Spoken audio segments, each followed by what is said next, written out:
She got a body like a goddess, and she talks so sweet. It's like I can't believe I'm the one that she wanted. And if I'm really being honest, I know I could be everything she needs if she let me get on it.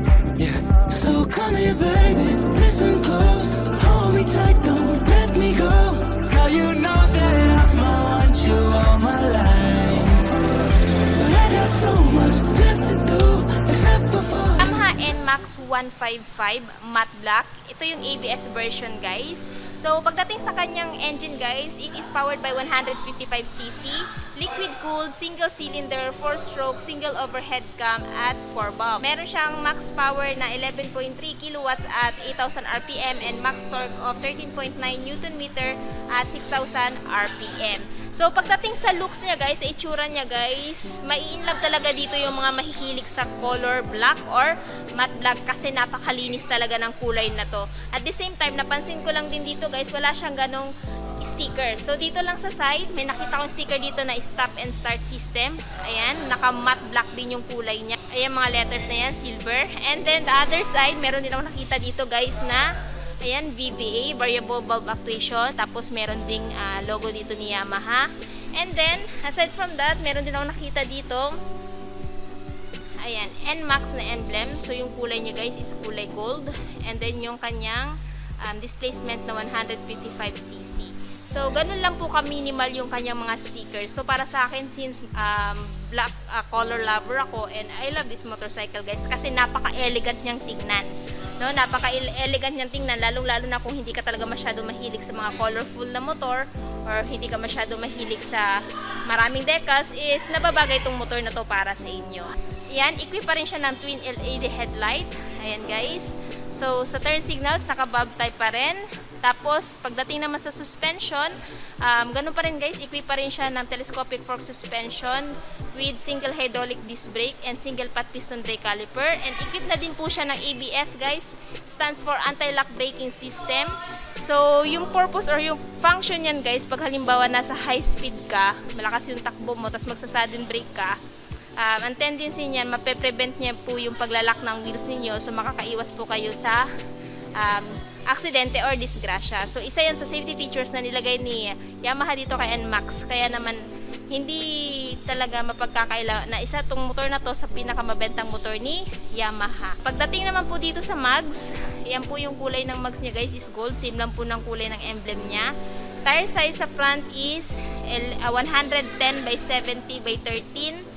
Tubeless tire na din po, and pagdating po sa kanyang brand, siya po ay naka-IRC na, so dekalidad, meaning pag halimbawa po na braking nyo po itong gulong niya, napakakapit na din po nito during your cornering, no? Kasi itong si Yamaha NMAX, masarap din to i-cornering kasi napakalapad ng kanyang mga gulong sa front and rear.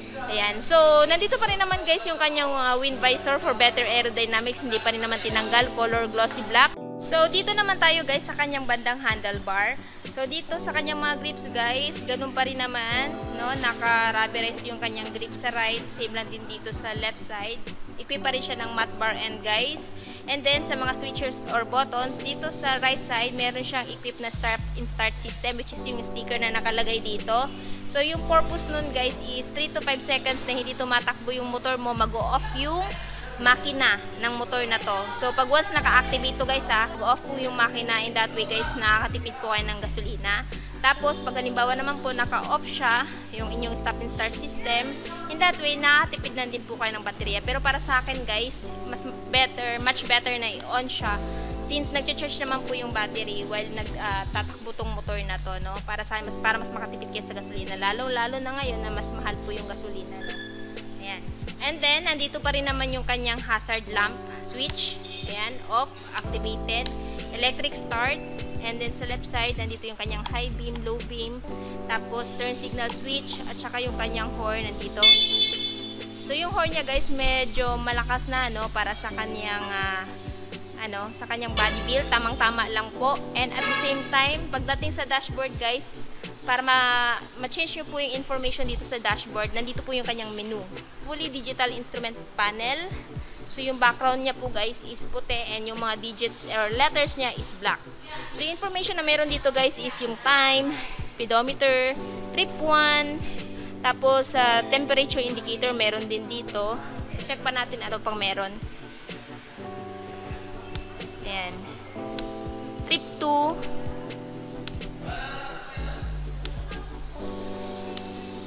Trip F.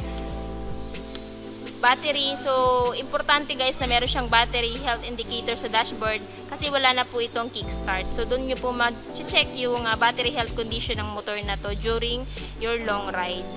Ayan, next. Ayan, TCS on. What is TCS? Stands for Traction Control System. So, it's all about the synchronization of both wheels. Kung halimbawa, idadaan yung motor na to guys sa mga mapuputik, mababato, or mabubuhangin na lugar, sisikapin ni rear wheel na makahabol sa ikot ni front wheel. In that way, guys, maiiwasan mo yung skidding or yung pag-slide ng gulong ng motor na to. So, isa yun sa safety features na nilagay ni Yamaha pagdating dito kay NMAX 155 ABS version. So, bumalik na siya sa dati guys. So, ayan.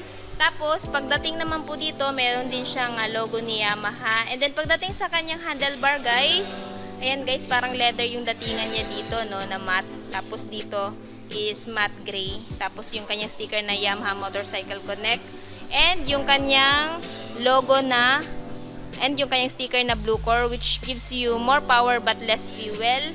Tapos yung Yamaha Motorcycle Connect, ayan. So, app yan guys na ida-download mo sa Play Store. Nang sa ganun doon mo ma-check yung maintenance ng motor na to. Siya po ay nakakiles na. So, nandito po yung kanyang on, tapos fuel and seat. No? So, pagdating sa fuel niya guys, check natin. So, ayan guys. So, napaka-responsive naman din ng bukasan ng kanyang fuel. So, pagdating sa kanyang fuel tank capacity guys, siya po ay may 7.1 fuel tank capacity, and then yung kanyang average fuel consumption is ilalagay ko na lang din po sa screen. So, para sa akin guys, advantage na nandito na yung fuel tank niya, nang sa ganun, hindi ka nabababa ng motor mo pag magpapagasolina ka.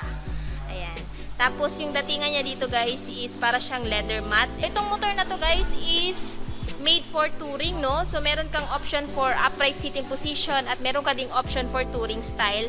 So, kaya naman si Yamaha NMAX ay mabentang motor dahil nga siya ay nagbibigay comfort during your ride kahit na long ride pa yan. Ayan. Tapos, nandito yung apaka ng driver, no? Naka-rubberized, matte black dito. Foot peg, ayan. Tapos, equipped na din siya guys ng SMG o Smart Motor Generator. So, pag pinaandar mo tong motor na to guys, wala ka na pong maririnig na engine sound. So, tahimik na lang.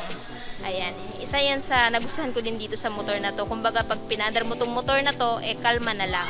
Tapos, nandito naman yung kanyang mahabang heat guard. Ayan, naka-matte black. Yung kanyang tambucho. So, meron po siyang equipped na twin shock unit swing suspension. Pagdating naman sa tires sa likod guys, siya po ay may sukat ng 130 by 70 by 13. Braking system guys is single hydraulic disc brake with single pad piston brake caliper. Ayan, so nandito po yung kanyang TCS, no? And sa kanyang taillight naman po, siya po ay naka LED na po yung kanyang taillight. Ayan, turn signals is naka bulb type and full compact na din po siya. So, wala ka na pong iintindihin na baka may masagi na turn signals yung OBR mo kasi nga naka-full assembly na po yung kanyang taillight. So, nandito naman po yung ilaw ng plaka, no? Naka-reflectorize na din. Dalawa yan, both left and right. Both left and right. And then, aside sa kanyang reflectorize dito, guys, meron na ding reflector dito. So, for more added visibility during your night ride. Ayan. So, dito tayo, guys, sa kanyang seat. So, pagdating sa seat niya, guys, napaka-generous na din ang kanyang seat cushion, ano? Ayan. So, malambot. So, parang, ito yung tinatawag nila kasing motor na parang sofa. Pag halimbawa, inupuan mo kasi napaka-generous na seat cushion niya. At the same time, pagdating naman sa kanyang seat cover, no, naka-rough na, matte, at saka naka-rough na. So, kahit anong pantalon susutin mo, hindi na pudulasin sa motor na to. So, pagdating naman sa kanya under seat storage guys, meron siyang capacity na 23 liters. So, marami-rami na po kayong mailalagay dito na gamit nyo. Kung ito yung gagamitin nyo guys, pag maglo-long ride kayo. So, kung hindi pa rin po kayo contented dito sa motor na to, pwede po kayo magpalagay dito ng top box. Bali, tanggalin nyo na lang po itong kanyang grab bar. Ayan. So, kasi nowadays, marami akong nakikita na NMAX na naka top box. At the same time, sa mga nagtatanong saan yung battery niya po is nandito. So sa mga baha-baha, hindi na po ito madaling maabot ng tubig. So yung kanyang grab bar guys is naka matte black. Ayan, same lang po ng kulay ng kanyang body fairings. And again, yung kanyang emblem na NMAX, ayan, gold. 155 na displacement, naka-sticker. So, nandito naman yung kanyang panggilid, guys. Center stand. Tapos yung apaka ng angkas. Etong side stand niya, guys, is equipped na din ng side stand switch. So, pag halimbawa, nakababa to, kahit anong gawin yung papaandar, hindi nyo po ito mapapaandar kasi kailangan nyo pa po itong iangat. Safety features din yan ni Yamaha pagdating kay NMAX. Nang sa ganun, pag halimbawa papaandarin nyo itong motor na to, no, hindi ka na mangangamba na baka nakababa yan tapos may masabit kayong kahoy, magkukos pa yun ng accident. So aside sa kanyang under seat storage guys, meron din siyang front pocket. Dito sa front, meron siyang disiran na front pocket. Ayan, so pwede nyo mapaglagyan to guys ng phone ninyo or papers ng motor pag halimbawa naulan, para hindi siya mabasa. Ayan guys. So malalim na din guys, ano. Check natin yung phone ko kung kasya. Ayan, kasya naman guys yung phone ko na ganito kahaba. Ayan, kasya naman siya. Ayan, secured na pag halimbawa naulan. So the other side guys is, ayan guys, medyo malalim na din yung kanyang front pocket dito sa left. Ayan, tapos meron na din siyang built-in na charging port. Ayan guys, yun nga lang, kailangan nyo pang bumili ng adapter. Ayan, para mapagsaksakan nyo ng phone niyo. Pero para sa akin, goods na din yan. Malaking tulong yan guys pag nasa biyahe ka, tapos lobat yung phone mo, pwede kang magsaksak dyan. So bumili ka lang po ng USB adapter para nang sa gadon, habang nagdadrive ka, masaksak mo na yung phone mo. So yan guys, yung phone ko kasya naman. Ayan. Tapos marami pang may ilalagay dito. Ayan o. Ayan. So, cool. Balik na natin to. Ayan. Ayan. So, aside sa kanyang features guys na ABS, TCS, charging port, equipped din siya ng smart key.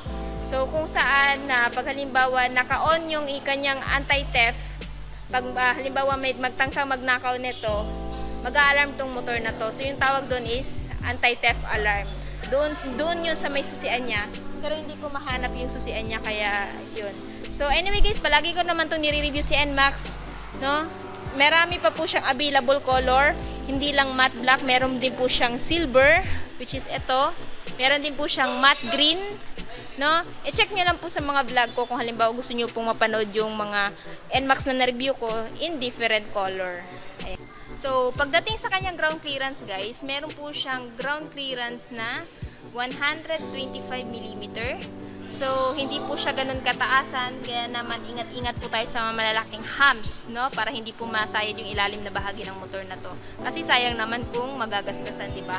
And then, pagdating naman sa seat height, meron po siyang seat height na 765mm. So, sa height ko na 5'5", abot na abot ko po itong motor na to. So, meron po siyang updated price guys na 151,900 kung bibilihin nyo ng cash. Tapos, yung down payment naman po niya is 15,000 and monthly for 3 years na 6,983 at rebates na 200. So, itong motor na to guys is available lamang po dito sa Yamaha Bike Link Tagum. So, ilalagay ko na lang po yung full address nila, magiging yung cellphone number ko sa description box ko sa baba.